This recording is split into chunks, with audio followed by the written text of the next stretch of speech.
Assalamualaikum warahmatullahi wabarakatuh. Jumpa kembali di video pembelajaran pendidikan agama Islam dan budi pekerti.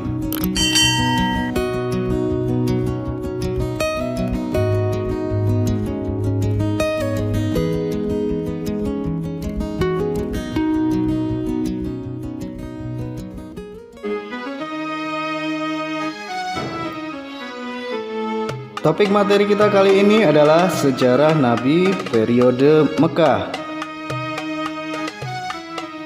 Kelahiran Nabi Muhammad SAW. Nabi Muhammad SAW lahir pada hari Senin 12 Rabiul Awal bertepatan dengan tanggal 20 April 571 Masehi. Abdullah bin Abdul Muthalib wafat saat Nabi Muhammad masih berusia 6 bulan di dalam kandungan ibunya, yaitu Aminah. Saat bayi, Nabi Muhammad SAW diasuh oleh Halimah Sa'diyah dari Bani Sa'ad, kabilah Hawazin. Nabi diasuh dan dibesarkan sampai usia 5 tahun. Saat Nabi Muhammad SAW masuk usia 6 tahun, ibunya wafat. Ia pun diasuh oleh kakeknya Abdul Muthalib. Abdul Muthalib meninggal saat Nabi berusia 8 tahun. Selanjutnya, Nabi diasuh oleh pamannya yang bernama Abu Thalib sampai Nabi menginjak usia remaja.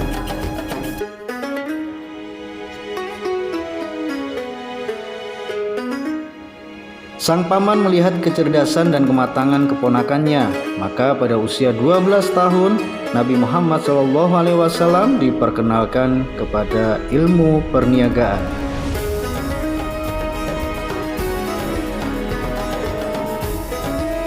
Hampir 3 tahun Nabi mengikuti pamannya untuk berdagang. Ketika kafilah dagang mereka sampai di kota Basrah di wilayah Syria besar, seorang pendeta terkenal di masa itu, Buhairah, menghampiri Abu Thalib dan mengatakan, "Aku mengenali anak muda ini sebagai sosok yang kelak akan dinobatkan sebagai rahmat bagi semesta alam."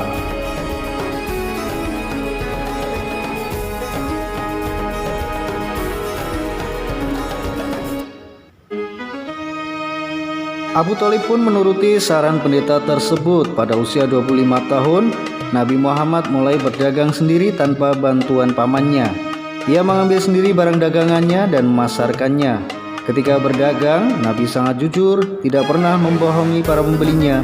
Nabi tidak pernah mengambil keuntungan yang terlalu besar, selalu berkata sopan, ramah, dan penuh kasih sayang.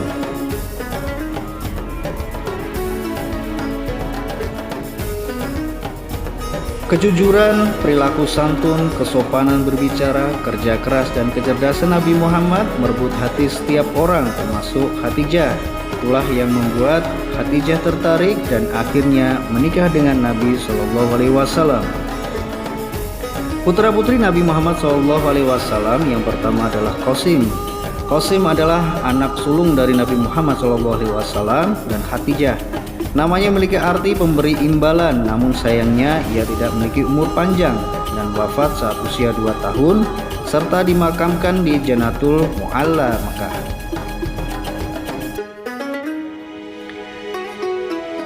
Yang kedua adalah Abdullah. Sebagai anak kedua dari Nabi Muhammad SAW dan Khadijah, Abdullah pun tidak memiliki umur yang panjang. Ia mempunyai julukan yaitu At-Thayyib At-Thahir. Abdullah wafat di tahun 615 Masehi. Yang ketiga adalah Zainab.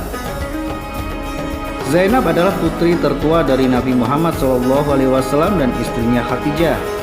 Zainab menikah dengan Abdul As Al-Rabi dan mempunyai 2 anak laki-laki bernama Ali dan Umayyah.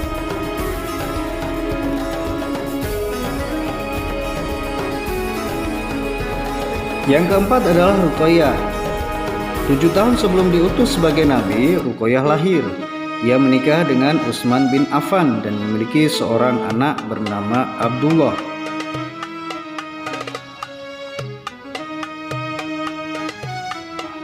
Yang berikutnya adalah Ummu Kulthum.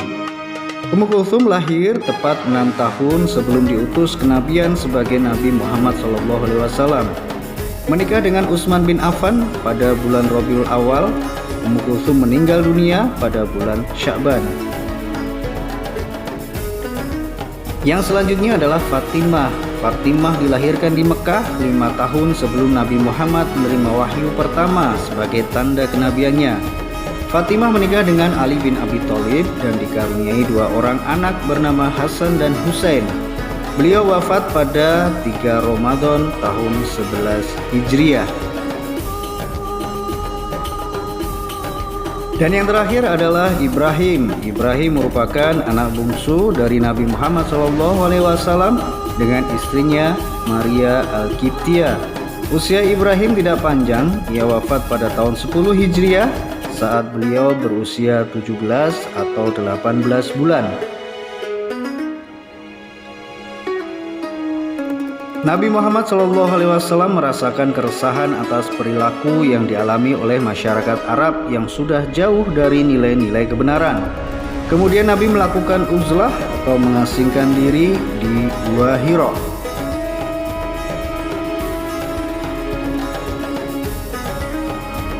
Hal ini dilakukan oleh beliau berkali-kali.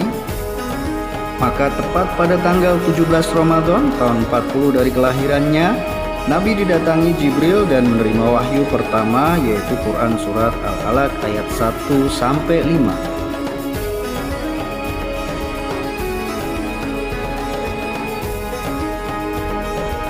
Iqra bismi rabbikal ladzi khalaq, khalaqal insana min 'alaq, Iqra wa rabbukal akram, alladzi 'allama bil qalam, 'allamal insana ma lam ya'lam.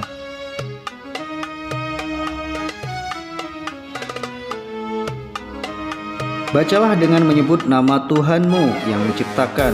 Dia telah menciptakan manusia dari segumpal darah. Bacalah, dan Tuhanmu yang maha mulia yang mengajar manusia dengan perantara kalam. Dia mengajar kepada manusia apa yang tidak diketahuinya. Waktu pertama inilah yang menandakan bahwa Nabi Muhammad SAW dipilih dan diangkat oleh Allah SWT untuk menjadi utusannya atau Rasul. Setelah wahyu pertama ini, Jibril tidak muncul lagi untuk berapa lama, sementara Nabi Muhammad terus menantikan wahyu berikutnya dan selalu datang ke Gua Hira dalam menanti turunnya wahyu kedua.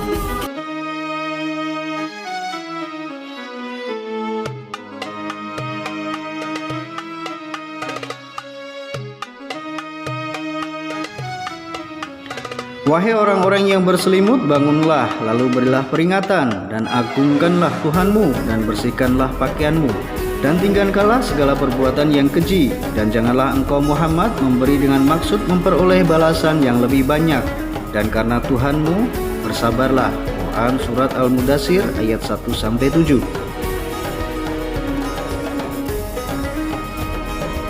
Dengan turunnya wahyu yang kedua, yaitu Quran Surat Al-Mudaththir ayat 1-7, Rasulullah SAW mulai berdakwah secara sembunyi-sembunyi. Nabi mengajak orang-orang yang terdekat dengannya, tujuannya agar mereka lebih dulu percaya kepada seruannya dan mengikutinya. Tempat yang beliau pilih untuk berdakwah adalah rumah Al-Arqam bin Abil Arqam Al-Ahzumi.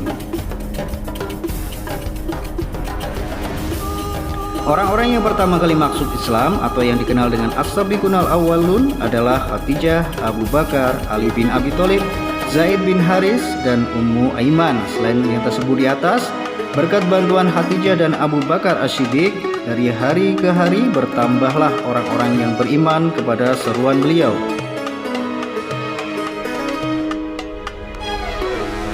Sahabat yang kemudian segera beriman adalah sebagai berikut.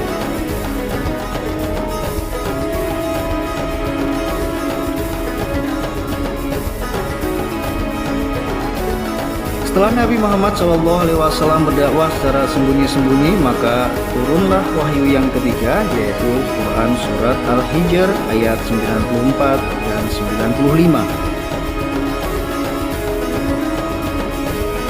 Maka sampaikanlah olehmu secara terang-terangan segala apa yang diperintahkan kepadamu, dan berpalinglah dari orang-orang yang musyrik. Sesungguhnya kami memelihara daripada kejahatan orang-orang yang memperolok-olok kamu. Pertama-tama Nabi mengumpulkan seluruh sanak keluarganya di kaki Gunung Sofa untuk mengajak mereka beriman kepada Allah SWT. Akan tetapi, salah seorang pamannya Abu Lahab bersikap sinis dan tidak mau menerima dakwah Nabi Muhammad SAW. Banyak cara yang dilakukan orang-orang kafir Quraisy untuk menghambat dakwah Rasul. Setelah kafir Quraisy gagal melakukan tekanan terhadap dakwah Nabi SAW, akhirnya mereka memboikot Nabi Muhammad, Bani Muthalib dan Bani Hashim. Karena pemboikotan ini, umat Islam terkurung di celah-celah kota Mekah bernama Syib. Pemboikotan berlangsung selama 3 tahun dimulai pada tahun ke-7 kenabian. Isi dari pemboikotan tersebut adalah sebagai berikut.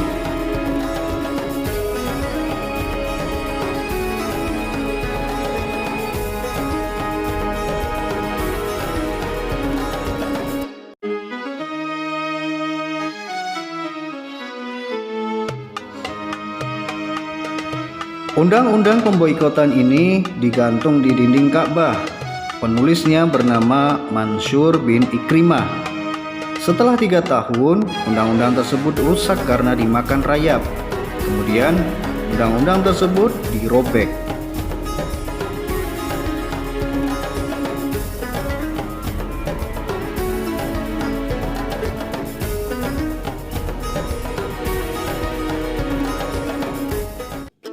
Baik, demikianlah video pembelajaran kita kali ini. Semoga bermanfaat. Tetap semangat, tetap jaga kesehatan. Ketemu lagi di video pembelajaran berikutnya.